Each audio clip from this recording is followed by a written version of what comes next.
The reason that I train is mainly to discipline my life. It's a way to keep myself healthy and to keep myself out of trouble. You know, those are the main reasons we talk about self-defense, but what we have to understand is defending ourselves from ourselves.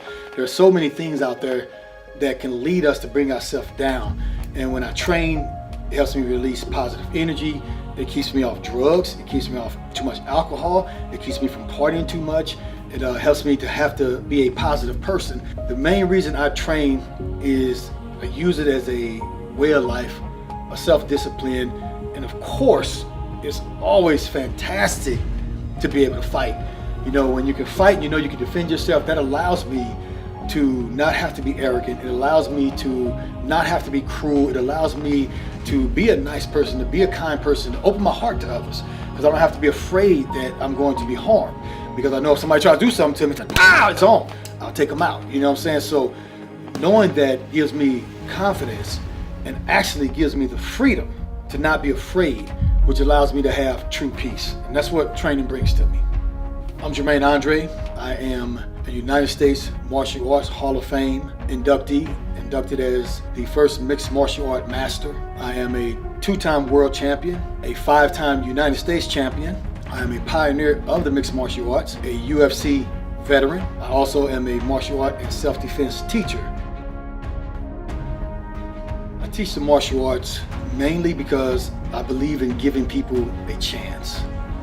And the whole idea of giving someone a chance is to give them power over their life and power to control those who affect their lives.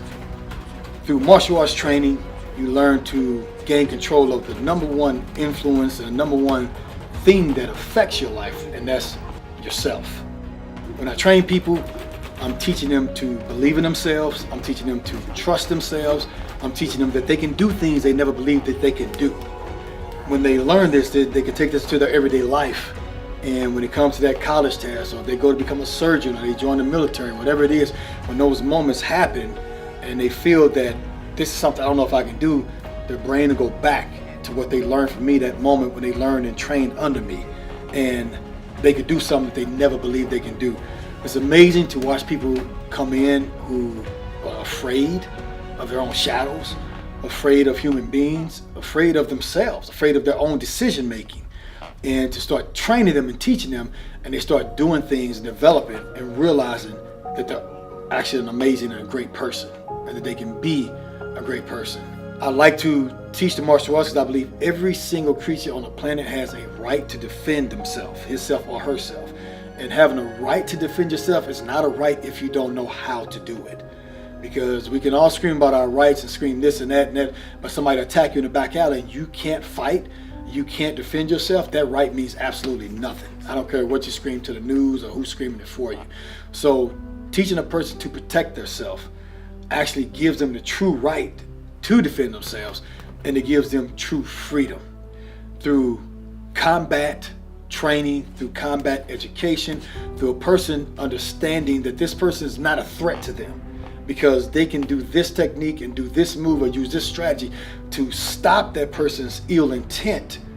That gives them what I call true freedom. We're not free if we're afraid.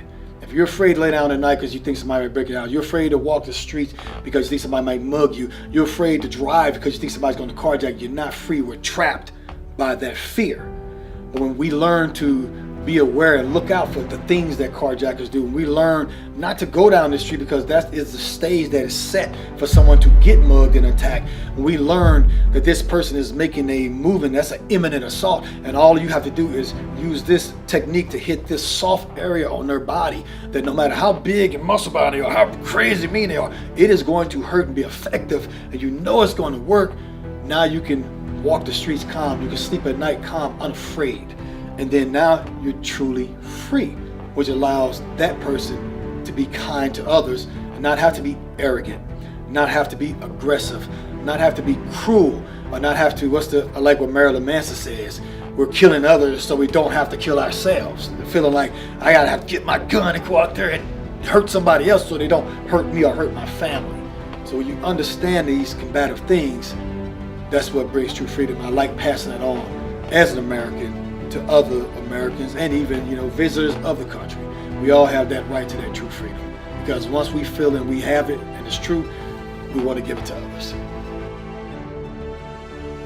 When I train my students, I don't just train them, I teach them, I educate them, and I get them to know themselves. The main thing that I'm trying to do with someone who comes to me, I don't want a cookie cutter program where everybody's the same, because every student lives a different life. Every student has different experiences. So the training I give to them is going to affect them differently. They're going to use it differently. So what I'm trying to do is help them to discover who they truly are, to find their weaknesses, find their strengths, and to turn everything into a strength to help them become a better person so they can be a better person to everyone else and becoming stronger. Confidence becomes from becoming strong and knowing that you have the power where nobody else can hurt you. They can't manipulate you. No one can make you do something that you don't want to do. That's the main thing I'm trying to put into my students, where they've got this confidence of combat, where you don't have to be afraid of or fear anyone. So now that allows you to be able to control situations, but you also have to control yourself. One thing I always say to my students is that you become better, you become meaner, you become more aggressive, because I teach them to be aggressive, I teach them to be lethal, I train them all that stuff. This is the martial arts, the war arts. This is not some kid crap, not with me. I'm not teaching you this just for fitness or just for this and that. All that stuff comes with it. The fitness, the mind control, all that stuff. But this is the war arts. Martial means war. So I make sure that they are ready and primed for war if that happens. If somebody's going to bring it to them, then they're going to say, F you, let's go. Let's get with it.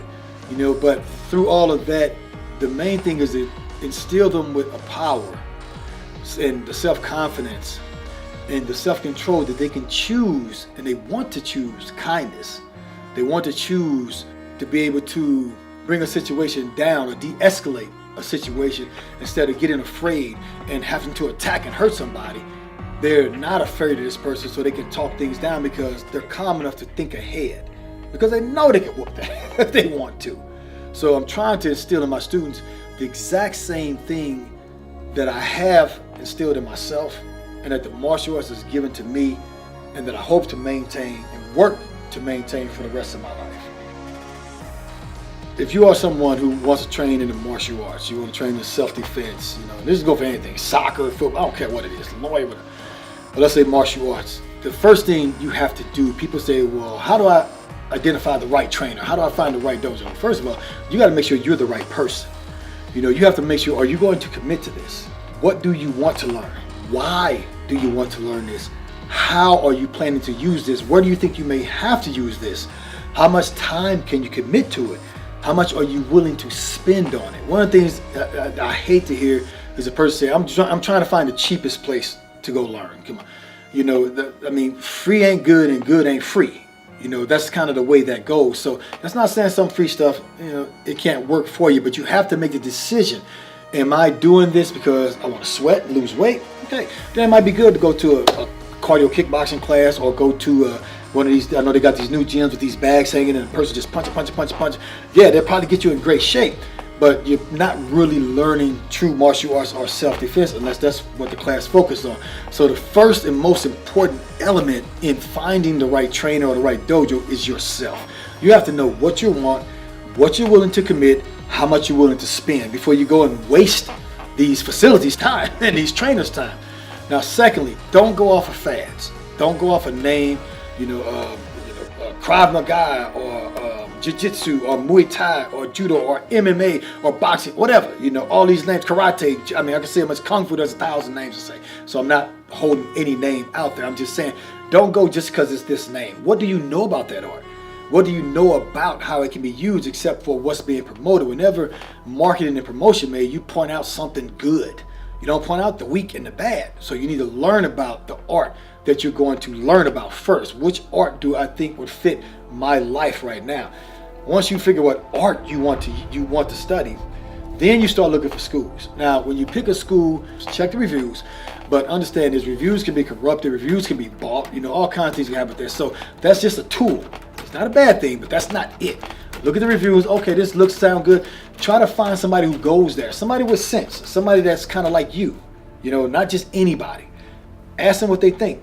If you can, find somebody who's got something bad to say and listen to what they have to say about it, okay? You're trying to get information, and then go to the place you chose. And you should be able to meet the trainers. Watch the classes, see if the trainer, is this trainer controlling the class, or everybody just in there going wild? Now, if that's what you're looking for, where you don't have a trainer who's telling you what to do, who's got control of everybody, that's your place. You see what I'm saying? There's no good or bad. It's what are you looking for? You may just want a place where you can go in and spar and punch people in the face and they can knock you out, and that's it. You may want a place that's structured, where you got a sensei who's directing and giving orders for every movement that happens. That's your place. So once you see the classes and it looks like what you want and what you're interested in, then you need to get interviewed by one of the trainers, and you need to interview the trainer, interview the instructor. Ask them questions. What are we going to do? What do you think about me? What do you Make sure they're not just trying to sell you a membership. If they're just trying to sell you a membership, then that's what you're going to get, is just a sale. It should be someone who's probably looking to say that maybe you don't even fit here. I know when I interview people, I don't say this. I don't say, well, man, you need to buy this, and we got a special going on. That's not what I do. I say, okay, who are you? Why do you want to come here? Give me your name. What's your address? Who the heck am I teaching this to? Now, look, this is what's going to happen. You go watch the class. You let me know if you feel like it's somewhere you want to be, you want to train. If not, I will help you find the right place for yourself, because I don't want you here if you don't fit here. That's going to be bad for you and me. I don't just want your money. So once you decide that this is where you want to be, this and that, now you need to look and see if you can afford to be here, because you can't tell me you can't afford it. You can't ask for a discount. You want a discount, that means I got to discount the information I'm giving you, and that's not what I'm here to do. All right. So once that happens, then I'll call you if we accept you. If you don't get accepted, that doesn't mean you're a bad person. That just means I feel you're not compatible with what we are trying to do here at this place. You should have the same treatment if you're looking for true martial art training. If you're not looking for true martial art training, you want a place that's kicking and punching and doing that, that's what you need to look for. So the main thing is deciding your why and what you want. Then going out there and checking the place to make sure they're delivering what it is you want before you just sign up. But don't sign off just off the fads or some advertisement because the girl on there was cute or the dude on there was hot and they look great. Throwing this picture with sweat and green screen behind him and a waterfall falling. That's not reality. You got to check into what's real. The top benefits of training. Number one is getting to know who you truly are. When you work out and train, you're going to get in there, you're going to find your strengths, you're going to find your weaknesses if you last, and you're going to be able to strengthen them. You're going to know the truth about yourself. Another second benefit is gaining control of yourself, your health, your fitness, your athleticism. You're going to become a better person, and you can take this stuff into everyday life, and you can use it in everyday life. Then, of course, a third one would be knowing how to defend yourself, knowing how to protect yourself, being able to protect your loved ones, having that confidence that you have this ability to be able to stand up if you have to and if you want to. And the last thing I'd like to add, a fourth one, would be camaraderie. If you go to the right place with the right people, you're going to meet people who encourage you to stay positive, encourage you to do the right thing. That's me as a teacher. There's a lot of times I've wanted to do the wrong thing. I've wanted to crack somebody's head open in a parking lot because they said some stupid stuff to them, and they probably deserve to get punched. They've been bullying people their whole life. But the first thing I think is, what will my students think if I do this? So the fact that I'm surrounding myself with these good people helps me to keep my life in check. So those are that's just some of the good benefits that you get from training and working out in the martial arts. Listen, it's about time that you seize control of your life and get yourself and gain this self-mastery. Get involved in the martial arts, whether it's coming to see me and seeing if you're fit with my dojo or checking another dojo around. The martial arts is something that can guide you to self-mastery so you can seize control of your life and start becoming the person that you want to be. Get out there now and do it today.